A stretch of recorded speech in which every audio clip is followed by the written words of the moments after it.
देख रहे हैं गुमान छत्तीसगढ़ न्यूज। छत्तीसगढ़ की हर छोटी से छोटी खबरों के लिए जुड़े हमारे गुमान छत्तीसगढ़ न्यूज से। न्यूज चैनल को सब्सक्राइब करना न भूलें।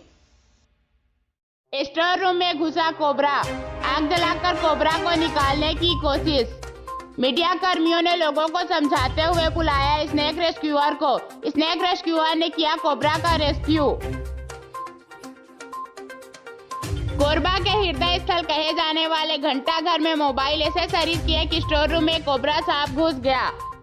छोटे से छेद में घुसे कोबरा को निकालने दुकानदार ने छेद के मुहाने में आग लगा दी ताकि धुआं से सांप बाहर निकल जाए।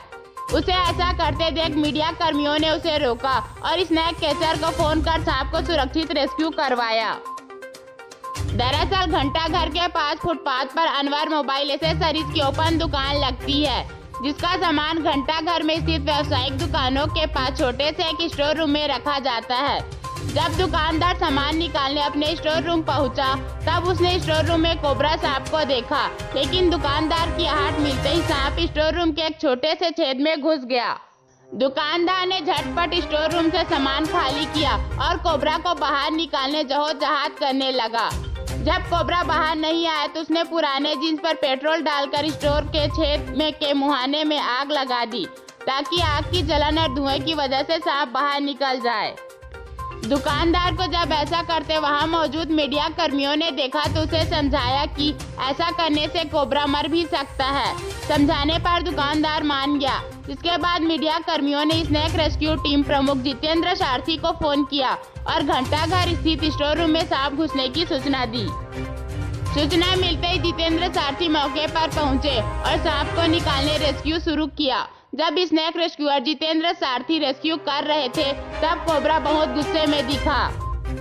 गुस्से में उसने रेस्क्यू में इस्तेमाल स्टिक को चबाने की कोशिश की। आखिरकार जितेंद्र सारथी ने कोबरा का रेस्क्यू कर ही लिया और उसे हवादार प्लास्टिक के डिब्बे में कैद कर लिया।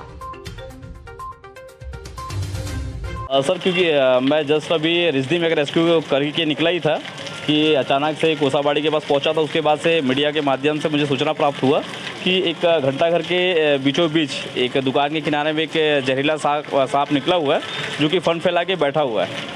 और जाहिर सी बात है, क्योंकि हमारा घंटाघर पूरा कोरबा का जो हमारा घंटाघर है वो हृदय स्थल है और यहाँ पर अमूमन काफ़ी ज़्यादा भीड़ रहता है। और जैसे कि यहाँ पर प्रसाद का वितरण भी है और सावन सोमवार का आज चौथा सोमवार है, तो निश्चित तौर पे आज काफ़ी लोगों का एक श्रद्धा रहता है सांपों को लेकर, क्योंकि उसकी पूजा पाठ करते हैं, उपासना करते हैं, तो लोगों को प्रयास भी रहता है और डर भी रहता है।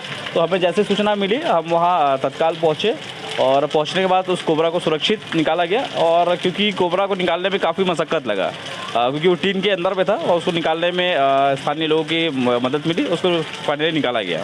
बहुत अग्रेसिव लग रहा था कोबरा जी। आप रेस्क्यू कर रहे थे। सर, अमूमन क्या होता है कि जो कोई भी सांप हो, चाहे वो छोटे सांप हो, बड़े सांप हो और जहरीले हो या ना हो, जब उसको खतरा महसूस होता है तो वो अपना डिफेंस ज़रूर करता है। और उसको वो सांप को लगातार खतरा महसूस हो रहा था, जिसके बाद से वो जो मेरे जो टॉन्ग था उससे मैं इसको रेस्क्यू करने का और निकालने का प्रयास करता, तो वो लगातार काटने का प्रयास करता है। इससे वो प्रतीत हो रहा था कि वो काफ़ी ज़्यादा डरा हुआ है। फिलहाल वो सुरक्षित है और उसको हमने फाइनली रेस्क्यू किया। किस प्रकार का कोबरा है, इसको छत्तीसगढ़ में क्या कहते हैं? सर देखिए, हमारे भारत में और इसको जो स्पेक्टिकल कोबरा बोलते हैं और स्थानीय भाषा में इसको गंवा डोमी नाग बोलते हैं, और अलग अलग राज्यों पे अलग अलग स्थान पे अपने अलग से उसके नाम से जाना जाता है। और हमारे छत्तीसगढ़ में इसी को गंवा डोमी नाग कहते हैं। तो कितना जहरीला होता है ये, और इसके बचाव के लिए किस तरह के उपाय करना चाहिए और जनता को आप किस तरह से अपील करेंगे? सर, अभी जिस तरीके से हम अभी पूरे कोरबा डिस्ट्रिक्ट में लगातार रेस्क्यू कर रहे हैं, लगातार वन विभाग की निगरानी पे हम लगातार इन सांपों को सुरक्षित करने का प्रयास कर रहे हैं। और मेरा आम जनों से अभी यही निवेदन है, क्योंकि बारिश का समय है, हमारे पास स्नैक बाइट के केसेस लगातार आ रहे हैं, हमारे पास रेस्क्यू के लगातार आ रहे हैं, क्योंकि शहरी और ग्रामीण क्षेत्र से लगातार रेस्क्यू कॉल है। तो मैं जितने भी आम जनता उनसे यही अपील करना चाहूँगा कि सोने से पहले बिस्तर को जरूर चेक कर लें। स्कूटी बाइक के केसेस अभी हमारे पास बहुत ज़्यादा आ रहे हैं, जिसमें स्कूटी में सांप निकलने की घटनाएं घट रही हैं। परसों की घटना, बच्ची चलाई रही थी स्कूटी की, अचानक से एक सांप दिखाई दिया, वो बच्ची कूदने वाली थी, लेकिन थोड़ी सी समझदारी से वो लड़की बच गई। और हालांकि वो कॉमनवेल्थ का करैत था, और उसको फिलहाल रेस्क्यू किया। तो अभी सतर्कता बहुत ज़रूरी, सावधान होना बहुत ज़रूरी। आप अगर थोड़ा सा भी सावधानी से अगर आप नज़रअंदाज किए तो बड़ी दुर्घटना घट सकती है। जागरूकता की कमी देखी जाती है लोगों को, कुछ लोग इसमें भगवान मानते हैं, कुछ लोग इससे डर के इनको मार देते हैं। आप जागरूक कैसे कर पाते होंगे? सर देखिए, मैं तो फिलहाल क्योंकि मैं एक सामाजिक व्यक्ति हूँ और मैं इसका एक रक्षक हूँ। मेरा काम है इनको सुरक्षित करना। भले ये विषैले हैं, भाई इनको नहीं मालूम है कि जितेंद्र सारथी कौन है। निश्चित तौर पे इनको एक ही लगता है कि सामने वाला व्यक्ति वो मुझे मारेगा, तो बट मैं उसको बचाने का प्रयास करता हूँ। और अमूमन मैं देखा गया है कि ग्रामीण अंचलों पे जैसे मैं लगातार इस अगर मैं पसर खेत सियांग साइड भी अगर मैं जाता हूँ, कटघोरा से आगे क्षेत्र में जाता हूँ, हरदी बाजार क्षेत्र में जाता हूँ, तो जो ग्रामीण अंचल हैं वो अंधविश्वास में ज़्यादा हैं। उनको समझने की आवश्यकता है कि सांप निश्चित तौर पे एक देव के रूप में है, आप उसको पूजा करते हैं, वो एक आस्था है। बट उसके साथ साथ ये भी समझना जरूरी कि वो बेजुबान है, वो समझ से फिर उसको समझ में नहीं आएगा कि सामने वाला व्यक्ति का उसको लगेगा तो काटेगा ही काटे।